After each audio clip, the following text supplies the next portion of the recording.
नमस्कार विद्यार्थियों। आज का हमारा विषय है राजत्व का सिद्धांत, जो कि बीए द्वितीय वर्ष के विद्यार्थियों के लिए महत्वपूर्ण है। भारत पर मध्यकाल में सर्वप्रथम मुस्लिम आक्रांताओं में अरबों ने आक्रमण किया। उसके पश्चात तुर्कों ने आक्रमण किया, जिसमें गौरी ने यहाँ सफलता प्राप्त की और उसके उत्तराधिकारी के रूप में कुतुबुद्दीन ऐबक दिल्ली सल्तनत का प्रथम शासक बना। दिल्ली सल्तनत पर अलग अलग वंशों ने शासन किया है। प्रारंभ में जो वंश था वो मामलुक वंश के नाम से जाना जाता है। उसके बाद खिलजी वंश, उसके बाद तुगलक वंश, उसके बाद सैयद वंश और अंत में लोदी वंश ने यहाँ पर शासन किया। अब हम बात करते हैं राजत्व का सिद्धांत। ऐसा नहीं है कि राजत्व सिद्धांत मध्यकाल की देन है।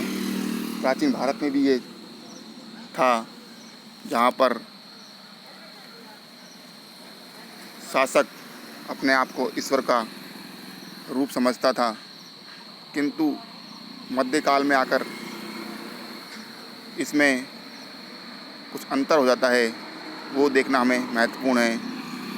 मध्य युग में बलबन द्वारा ईश्वर, शासक और जनता के बीच त्रिपक्षीय संबंधों का निर्धारण करने का प्रयास किया गया, जिसका खिलजी से विकास होता हुआ अकबर तक पहुंचा। मध्ययुगीन राजत्व के सिद्धांत और भारतीय प्राचीन राजाओं के राजत्व सिद्धांत, जिसमें देवीय अनुकंपा पर बल दिया गया, दो आधारों पर विभेद किया जा सकता है। नंबर 1, प्राचीन भारत में राजत्व सिद्धांत किनशिप मतलब भाई भतीजावाद से जुड़ गया था, अर्थात राजत्व सिद्धांत रक्त संबंधी अवधारणा से जुड़ गया, जबकि मध्यकाल में ऐसा नहीं था। दूसरा अंतर यह है, हिंदू राजाओं ने अपने आप को देवपुत्र का दर्जा देकर अपनी और अपने पूर्वजों की मान प्रतिष्ठा करवाई, यहाँ तक कि अपनी पूजा भी आरंभ करा दी। इस्लामी मान्यताओं के विरुद्ध होने के कारण यह उपासना पद्धति सल्तनत काली राजाओं में विकसित नहीं हो सकी।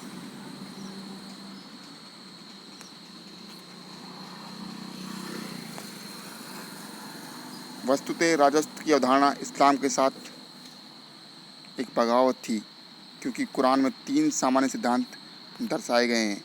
प्रजा पर न्याय संगत शासन करना, शासन की कार्य प्रणाली को सलाह व मशवरा द्वारा पूरा करना, जिसको हम आज भी देखते हैं कि जो मुखिया होता है, उसके लोकतंत्र में जो मुखिया होता है उसके लिए मंत्री परिषद होती है। उसी प्रकार इस्लाम भी यह मानता था कि शासन प्रणाली में सलाह व मशवरा द्वारा पूरा किया जाए इसको। तीसरा है, खुदा की आज्ञा मानो, पैगंबर की आज्ञा मानो और अपने से अधिकार में बड़े लोगों की आज्ञा का पालन करो। कुरान में किसी भी व्यक्ति को विशेष अधिकार नहीं दिया गया। उसके अनुसार सामाजिक रूप में सबसे महान और सामान्य जनता में कोई अंतर नहीं है। अब हम आते हैं बलबन के राजत्व का सिद्धांत। बलबन ऐसे समय में मध्यकाल में गद्दी पर बैठता है जब वहाँ की व्यवस्थाएं सही नहीं होती हैं। सल्तनत की स्थापना की जो रूपरेखा इल्तुतमिश ने खींची थी, उसे अब आवश्यकता थी एक ऐसे सिद्धांत की जिससे वह प्रतिष्ठा युक्त हो सके, क्योंकि बलबन के समय आते आते जो राजा की प्रतिष्ठा थी वो कम होने लगी थी। इसलिए उन्होंने ये अपना सिद्धांत दिया था। ऐसे में बलबन द्वारा राजत्व सिद्धांत प्रस्तुत किया गया, जो मध्यकालीन इतिहास के लिए एक अविस्मरणीय तथ्य साबित हुआ। भारतीय मध्ययुगीन इतिहास में राजत्व की अवधारणा को पहली बार व्यवस्थित रूप में बलबन के द्वारा प्रस्तुत किया गया। बलबन के राजत्व की अवधारणा में उसकी राजनीतिक व्यवहारिकता का भी पता चलता है कि वह विपरीत परिस्थितियों का कितना अच्छा प्रत्यक्षदर्शी था। उसका यह सिद्धांत मौलिकता में उतना ही विशेष नहीं था जितना कि व्यावहारिकता में था। इल्तुतमिश के बाद 30 वर्षों में सल्तनत के शासकों ने सुल्तान पद के गौरव व मर्यादा को धूमिल कर दिया था और जनता सल्तनत के प्रति कोई श्रेष्ठ भाव नहीं रख रही थी। इसके साथ ही बलबन को सत्ता हरण के औचित्य को भी सिद्ध करना था, क्योंकि बलबन ने जो सत्ता प्राप्त की थी वो अपने रक्त व लौह की नीति के द्वारा की थी उसने। ऐसे में यह आवश्यक था कि दिल्ली के गद्दी पर बैठने वाला सुल्तान न केवल शक्तिशाली हो वरन प्रतिष्ठा व सम्मान दृष्टि से भी अतुलनीय हो। इन सभी समस्याओं के निराकरण के लिए बलबन द्वारा राजत्व का सिद्धांत प्रस्तुत किया गया। बलबन के राजत्व सिद्धांत की जानकारी बर्नी की पुस्तक वसीयत से मिलती है, जिसमें बलबन अपने पुत्रों को निम्नलिखित निर्देश देता है, जिससे उसके राजत्व की अवधारणा स्पष्ट होती है। व्यक्तियों के ऊपर शासन करने को एक मामूली और महत्वहीन कार्य न समझो। यह तो एक ऐसा महत्वपूर्ण वर्ग कार्य है जिसे पूर्ण गंभीरता व उत्तरदायित्व की भावना के साथ पूरा किया जाना चाहिए। राजा का कर्तव्य ईश्वर की कीर्ति को प्रतिबिंबित करना है, अतः राजा को अपने हृदय तथा आत्मा की पवित्रता के लिए सतत प्रयास करना चाहिए और सदैव ईश्वर की दया से अनुग्रहित होना चाहिए। नंबर 3, शासक को इस प्रकार जीवन व्यतीत करना चाहिए कि मुसलमान उसके प्रत्येक कार्य, शब्द और क्रियाकलाप को मान्यता दें और उसकी प्रशंसा करें। इन वाक्यों के आधार पर बर्नी द्वारा लिखित तारीख फिरोज शाही में वर्णित राजत्व सिद्धांत की 3 विशेषताएं उभरती हैं, जिसके आधार पर बलबन ने सुल्तान को ईश्वर एवं निरंकुश सत्ता का प्रतीक बना दिया, जो इस प्रकार है। प्रतिष्ठा की स्थापना के लिए राजा का अर्धदेवीय स्वरूप, शक्ति की स्थापना के लिए निरंकुशता, जनहित और शासकीय उत्तरदायित्व के लिए निष्पक्ष न्याय। बलबन ने राजत्व के अर्धदेवीय स्वरूप के अंतर्गत नियामत खुदाई और जिल्ले इलाही जैसे उदाहरणों का प्रयोग किया है।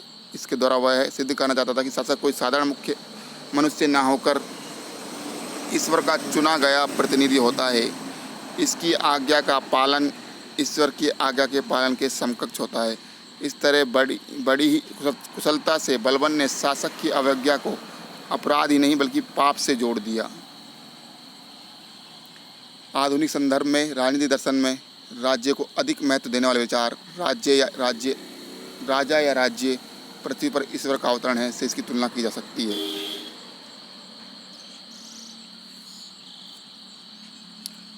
राजा का सम्मान सैद्धांतिक रूप से तो उसका देवीय अवधारणा से ही स्थापित हो गया, किंतु व्यवहार में से हासिल करने के लिए बलबन ने शक्ति को अपना अस्त्र बनाया और शासक को निरंकुशता से जोड़ दिया। इस हेतु बलबन ने कई उपायों का सहारे जैसे कुलीनवाद, रक्तकुल की शुद्धता, सैन्य शक्ति इत्यादि शामिल थे। बलबन ने कुलीनवाद का बढ़ चढ़कर प्रचार प्रसार किया। राज की प्रतिष्ठा व सम्मान बना रहे और शासक के प्रति प्रजा में सदैव श्रेष्ठ भाव उपस्थित रहे। इसके लिए उसने भय और आतंक से शक्ति स्थापित करने की कोशिश की। अब आवश्यकता थी शासक को प्रजा से एक निश्चित दूरी बनाने की, और इसके लिए बलबन ने मंत्रियों, सामंतों में अधिकारियों की कुलीनता की जांच करवाई तथा रक्त व कुल की शुद्धता पर अत्यधिक बल देने लगा। उसने स्वयं को मिथकीय शासक अफरासियाब के वंश से जोड़ दिया और अपने पुत्रों का नामकरण भी ईरानी शासकों के नाम पर कर दिया है।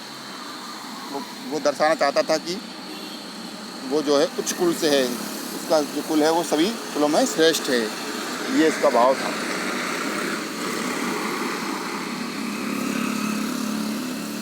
राजत्व सिद्धांत को व्यवहार में उतारने के लिए उसने नए सिरे से राजदरबार का गठन किया और फारसी परंपराओं के अनुसार कई दरबारी गतिविधियों जैसे सिजदा व पाबोस को अपनाया तथा नौरोज जैसी प्रथा को भी स्वीकार किया।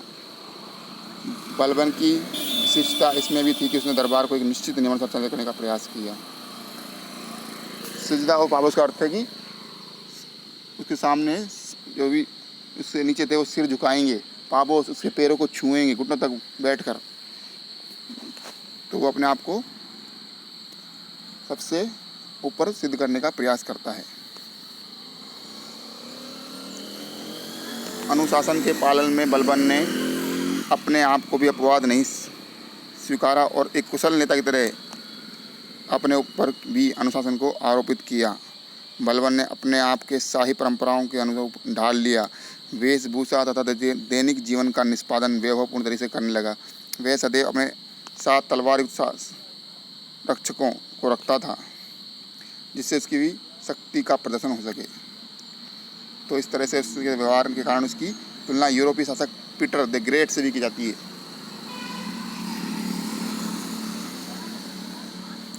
निरंकुशता व सम्मान की स्थापना के लिए उसका सबसे ज़्यादा बल भय और आतंक की स्थापना पर था। स्वाभाविक एक शक्तिशाली सेना के गठन की उसे आवश्यकता थी, इसलिए उसने केंद्रीय सेना के रूप में दीवाने आरिच या अर्ज नामक विभाग की स्थापना की।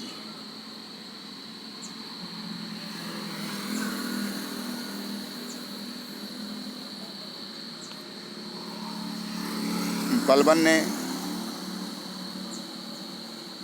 निरंकुशता को बनाए रखने के लिए उसने महत्वाकांक्षी व शक्तिशाली एक दल तुर्कान चहलगानी, जो कि इल्तुतमिश द्वारा बनाया गया था, को समाप्त कर दिया।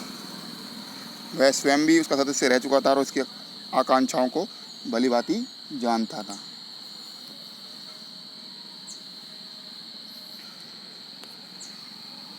इस प्रकार हम कह सकते हैं बलबन द्वारा प्रस्तुत राजत्व सिद्धांत निरंतरता व परिवर्तनीयता के तत्वों के साथ लगभग संपूर्ण मध्य युग में विकसित रहा, जिसमें युगीन परिस्थितियों का योगदान शामिल था।